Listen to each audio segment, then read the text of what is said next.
Bonjour à tous, ici Amélie. Merci d'être sur ma chaîne dédiée à l'économie domestique et à la propreté.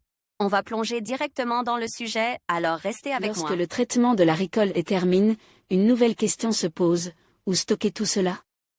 Après tout, les stocks ne se limitent généralement pas à un ou deux bocaux, vous voulez faire des réservés pour tout l'hiver avec de savoureuses compotes, des cornichons, des champignons et des légumes marines. Lorsque toute la cuisine est déjà occupée, il faut chercher d'urgence des endroits dans l'appartement où il y a encore une place libre. Mais la question n'est pas seulement celle de l'espace sur lequel tout peut être place, il est important de considérer les conditions de stockage, afin que tout le travail n'ait pas été fait en vain. Il est très frustrant de constater que les salades ou les tomates marinées saluent et doivent être traitées, et que le séchage est couvert de moisissures. Pour ne pas être contrarié par des produits avaries, il vaut mieux étudier la question à l'avance et préparer les conditions de conservation de vos ébauches. Type de conserve maison. Il existe 4 types de conserves, sucrées, végétales, de viande et de poisson. Les légumes et les sucreries sont généralement en roule dans des bocaux, tandis que la viande et le poisson peuvent être conserves sous forme de saucisses, de balicas, de pâtes ou de carcasses séchées. Les méthodes de transformation utilisées sont les suivantes: la congélation, l'aigrissement, la salaison, le décapage, pasteurisation, stérilisation, l'ébullition, le séchage, la mise sous vide. Pour les conserves sucrées, on utilise des fruits, plus rarement des légumes, à partir desquels on fabrique des confitures, des compotes, des confits et des pots-vidois. Les baies dures ou les peaux sont utilisées pour fabriquer des fruits confits ou sèches. Les fruits mous et juteux se prêtent à la fabrication de jus. Les légumes donnent lieu à de nombreuses recettes, entiers, en morceaux, en tranches, en paillettes, en cubes, séparément, en combinaison. Avec d'autres, avec de l'huile ou du vinaigre. Ils sont généralement marines, sales ou aigres, parfois pasteurisés, stérilisés. La viande et le poisson peuvent être fumes, sèches, sales, sèches, parfois des ragoûts avec des céréales, des épices ou des pâtes sont préparés. Saucisses, escalopes, schnitzel, bœuf stroganoff, saltison, zelt, il existe tellement de recettes que certaines personnes ne se rendent même pas compte des nombreuses possibilités et variétés. Soit dit en passant. Si vous n'avez pas confiance dans les conserves du commerce, vous pouvez même faire vos propres sprats, harengs ou sprats, qui auront un meilleur goût, de plus, sans l'utilisation de glutamate monosodique nocif pour la santé. Où et comment stocker les préparations maison dans l'appartement? Les questions de stockage sont plus pertinentes pour ceux qui vivent dans un appartement en ville et qui n'ont pas la possibilité de placer des bocaux dans la cave. Le plus souvent, on utilise à cette fin le garde-manger, les balcons ou les couloirs. Mais si cette possibilité n'existe pas ou s'il y a trop d'espace vide, vous pouvez équiper d'autres pièces en faisant preuve de créativité et en proposant des solutions intéressantes. Dans chaque appartement, il y a de nombreux coins, rebords, niches, ou simplement des murs libres, qui conviendront à l'agencement du système de rangement, l'essentiel étant de voir les choses de l'autre côté, d'aborder la question en réfléchissant et en pesant le pour et le contre. S'il n'y a pas ou peu de balcons, stocker des boîtes de conserve sur le balcon n'est pas du goût de tout le monde, dans certains cas. Il est trop petit ou pas du tout adapté. Parfois, il est accueilli au salon, on y installe des simulateurs de sport, on en fait d'un lieu de travail ou un coin de détente, et il n'y a donc pas de place pour les conserves. Et dans les familles nombreuses, où les réservés sont utilisés pour faire sérieux, il se peut qu'il n'y ait pas assez d'espace, il est donc toujours utile d'avoir des options alternatives ou supplémentaires.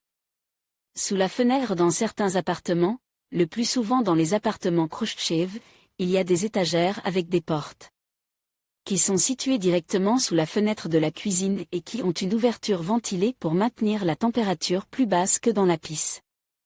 C'est l'endroit idéal pour les légumes et les conserves qui peuvent être utilisés rapidement. Dans d'autres aménagements, même si ce n'est pas prévu, vous pouvez équiper vous-même ces étagères, voire y adapter un petit ventilateur. Le garde-manger, c'est l'endroit le plus populaire, qui est spécialement affecté au rangement et qui est souvent déjà équipé d'étagères. C'est une bonne chose car il est situé plus près de l'entrée et à température y est légèrement plus basse que dans les pièces ouvertes. Situé à l'arrière de l'appartement. En outre, il y a peu de lumière, pas de soleil direct et pas d'effet de chauffage par temps chaud. Dans les aménagements modernes, il arrive que cette piste soit absente ou fasse l'objet d'un réaménagement pour augmenter la surface de la cuisine ou du couloir. Dans ce cas, il faut chercher d'autres possibilités d'utilisation de l'espace libre. Mezzanine, ils étaient autrefois présents dans tous les appartements, place entre la cuisine et le couloir. Aujourd'hui, ce n'est plus du tout un attribut obligatoire, mais si le besoin s'en fait sentir, vous pouvez les construire vous-même. Il n'est pas nécessaire de les installer dans la cuisine, un principe similaire d'utilisation de l'espace au-dessus de la porte d'entrée est possible dans le couloir et même dans les chambres à coucher. La seule différence réside dans ce que vous allez y ranger. Tambour devant la porte d'entrée, il y a eu une période où l'on a commencé à installer des portes supplémentaires dans les cages des escaliers, ce qui a permis d'ajouter quelques mètres d'espace utile devant entrée. Les objets qui sont rarement utilisés et qui prennent de la place dans les pièces à vivre ont été placés à cet endroit. Si vous entretenez de bonnes relations avec vos voisins et que vous n'avez pas trop de choses inutiles, vous pouvez également y placer des conserves. Dans certaines maisons modernes, ces espaces sont déjà prévus par le plan et peuvent être utilisés non seulement pour ranger les vêtements d'extérieur et les chaussures de saison, mais aussi pour des préparations savoureuses. Penderie, étagère, vous pouvez utiliser des armoires prêtes à l'emploi ou construire des meubles sur mesure pour répondre à ces besoins. Les armoires basses peuvent être placées sur le dessus, les armoires sur pied utilisent l'espace entre le sol. Des étagères ou des armoires encastrées sur mesure peuvent être fournies en fonction de vos besoins, en ajustant la hauteur, la profondeur et le nombre d'étagères. Il n'est pas nécessaire de les alourdir avec des portes, s'il n'y a pas beaucoup d'espace, il est préférable de faire un grand nombre d'étagères sur la largeur de la boîte et de les fermer avec un rideau. Les longs couloirs, les niches, les renfoncements, les murs entre les pièces sont parfaits pour les placer. Soit dit en passant. Dans les pièces carrées, où il n'y a pas de couloirs étroits, mais un grand couloir, vous pouvez séparer l'angle et l'équiper d'étagères. Le principe est similaire à celui d'un vestiaire, mais à la place des objets, on y placera des conserves. Autres endroits isolés, ces options conviennent à ceux qui n'ont absolument aucune autre possibilité ou qui ne veulent pas attribuer un endroit permanent ou l'aménager spécialement. Mais cet emplacement sera moins esthétique et conviendra mieux aux stocks temporaires qui seront consommés dans un avenir proche. Alors, où mettre les bocaux de conserve?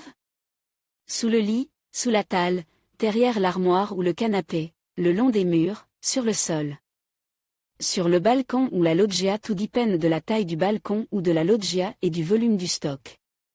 N'oubliez pas que seules les pièces isolées par du verre conviennent au stockage, sinon, avec l'arrivée des températures négatives, les récipients en verre éclateront, ce qui rendra tous vos efforts vains.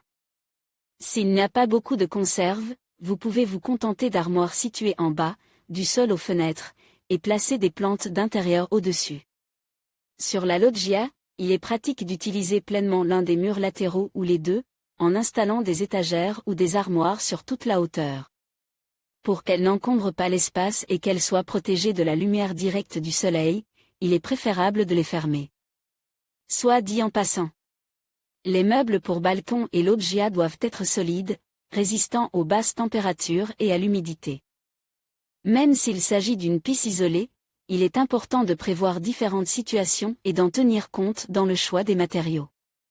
Il n'est pas souhaitable d'utiliser de vieux meubles démontés sans les modifier, car l'emplacement des étagères et leur largeur seront peu pratiques pour placer et retirer les bocaux. Comment et combien conserver les conserves dans l'appartement? Lorsqu'il s'agit de conserver des produits alimentaires susceptibles de s'abîmer en raison de conditions inadéquates et de nuire à la santé, il est important non seulement de trouver un espace libre, mais aussi de veiller à la bonne température, à l'humidité et à l'absence de lumière directe du soleil. Il convient également de rappeler que toutes les conserves ne requièrent pas les mêmes conditions, de sorte que même si vous disposez d'une grande piste dédiée, il convient de tenir compte de cette différence. Dans un seul espace, vous pouvez résoudre ce problème en plaçant les conserves à différents niveaux, quelque chose sur les étagères inférieures, quelque chose sur les étagères supérieures. Si les étagères sont profondes, certaines pièces sont placées plus près du mur extérieur, d'autres vers le centre de la pisse. S'il y a un accès constant à la lumière, il peut être préférable de faire des rideaux ou des portes pour certaines étagères afin que la lumière ne tombe pas dessus. Afin de tenir compte des différences de température et de placer les produits de manière optimale, vous pouvez analyser les conditions nécessaires, en organisant le stockage en fonction des indicateurs figurant dans le tableau, durée de conservation, mois, conserve de viande. Les conserves de viande doivent être refroidies avant d'être stockées à long terme et leur étanchéité doit être vérifiée à nouveau. Après la stérilisation, les bocaux sont placés dans de l'eau froide ou laissent à l'air libre. Quelques heures après le refroidissement, les bocaux sont placés dans une pisse dont la température est comprise entre +10 et +15 degrés Celsius. S'il n'est pas possible de maintenir un tel régime de température, il convient de considérer que la durée de conservation est considérablement réduite et qu'il est extrêmement important de procéder à des inspections régulières pour surveiller les changements. Dans de bonnes conditions, la viande en conserve peut être conservée pendant 3 à 5 ans, en fonction du type et de la méthode de préparation. Bon à savoir. En cas de trouble ou de gonflement des couvercles, ces produits doivent être jetés, car leur consommation peut entraîner une infection par le botulisme. Fruits et légumes marines, aigres, fermentent le saumurage, l'aigrissement et le trempage sont généralement effectués dans les tonneaux en bois. Les recettes sont très différentes. Pour les petites quantités de cornichons maison, il existe d'autres récipients, mais la recette classique prévoit l'utilisation de tonneaux en chêne. La durée de conservation dépend de la température, plus elle est basse, plus la conservation est longue. Dans des conditions car à 1 degré C, la durée est d'environ 9 mois. Si la température dépasse +10 degrés Celsius, la durée est réduite à 3 mois. Légumes marines. Il est préférable de conserver les légumes tout au long de l'année, car à l'origine, cette méthode était utilisée pour que les récoltés puissent être consommés en hiver, lorsqu'elles ne sont pas disponibles à l'état frais. Dans de rares cas, lorsque l'année a été productive et que les stocks se sont avérés plus importants que d'habitude, ils peuvent être consommés pendant encore 1 à 2 ans. Les plats à couvercle métallique, qui s'oxydent avec le temps et se couvrent de rouille, peuvent constituer un danger pour une conservation prolongée. Compote et confiture. Ici, tout dépend de la quantité de sucre. Plus il y en a, plus elles se conservent longtemps. La méthode et le moment de la transformation sont également importants. Il convient d'accorder une attention particulière aux confitures et aux compotes de baille contenant des graines.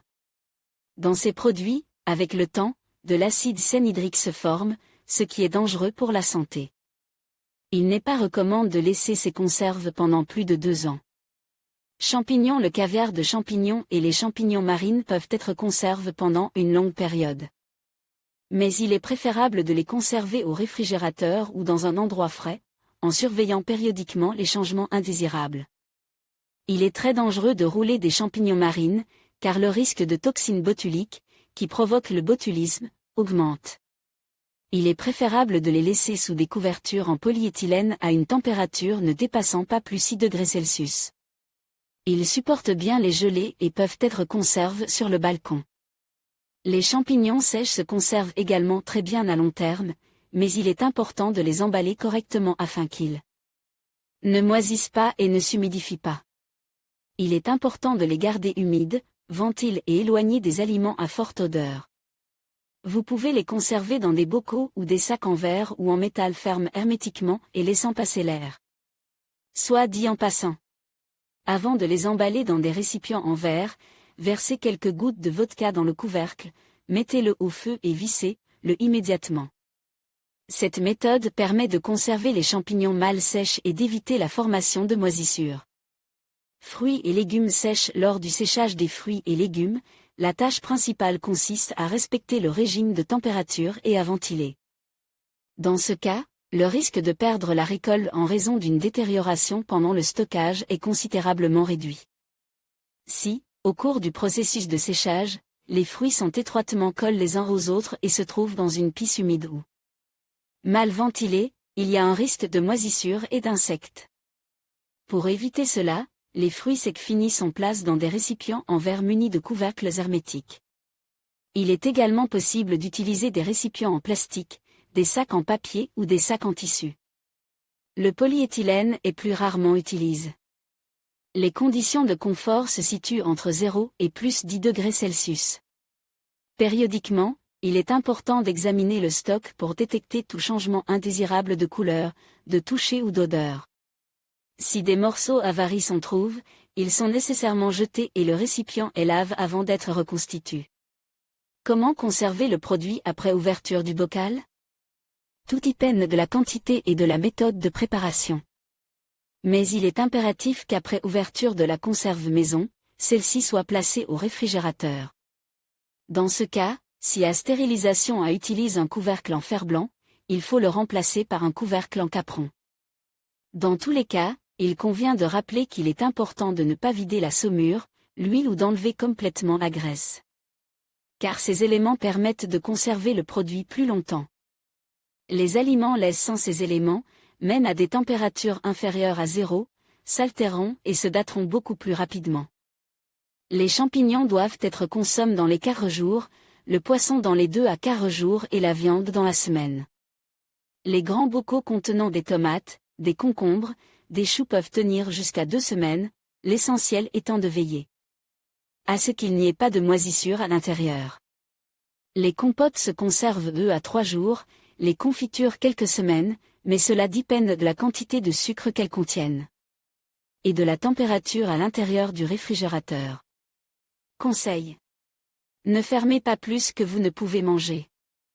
Le stockage à long terme risque d'être une perte de temps si vous vous retrouvez à jeter ce que vous avez soigneusement préparé. Équilibrez votre appétit et tenez compte de vos expériences passées si vous savez que votre famille n'aime pas les poivrons ou ne mange pas de confiture, utilisez d'autres aliments ou essayez de nouvelles recettes. D'ailleurs, si vous voulez essayer quelque chose de nouveau, ne le faites pas à l'échelle industrielle en une seule fois, vous risquez de ne pas aimer le résultat, et l'effort et le temps auront déjà été dépensés. Ne conservez pas les conserves dans de tels endroits, les toilettes sous l'évier, près de la poubelle, près de la cuisinière ou du radiateur, sous la baignoire, les passages où l'on risque de trébucher et de se cogner, les niches ou les armoires difficiles d'accès où il y a un risque de faire tomber le bocal en l'attrapant. Conclusion.